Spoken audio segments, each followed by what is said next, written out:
The key is to learn how to live within your means. If you're going to live within your means, here's some things you have to do. You got to know your means.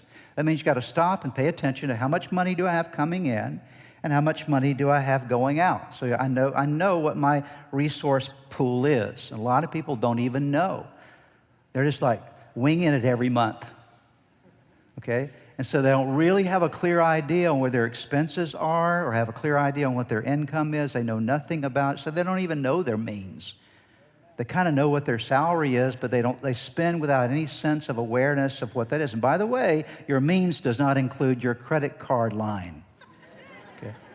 Doesn't include that. Oh, I got $10,000 credit line on my credit card. That's part of my means. No, it's not. That's not part of your means. Okay?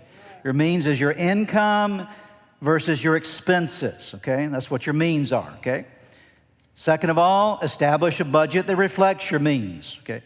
That means now that I know what my means are, I know what's coming in, I know my basic expenses. Some things are non-negotiable. You know you're going to have to pay your rent or whatever the case might be in terms of those basic bills you have every month. But you then take a look at your budget. What's coming in and what am I obligated to in terms of going out? And so you need to have a budget. And by the way, this needs to be, I'll put it on in these terms, it needs to be on paper. I think you understand what I mean. It can be on a computer spreadsheet or something where you know that it's written down. You can see clearly this is what's coming in and this is what's going out. So you have something to manage or something to reflect upon. Next thing is this. You got to find ways to create margin within your means.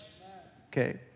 Now, this doesn't happen immediately. It takes some time for some of us because maybe we're in debt. We've got some obligations that we need to deal with. I'll talk about that more in just a moment. But you want to find ways to get some margin in your life. If I gave you a book and the book had words from one edge of the page all the way over to the other edge of the page, and I told you to read it, you know what would happen to you? You would get stressed out trying to read that book because the book had no margins, okay? Margins give relief, okay?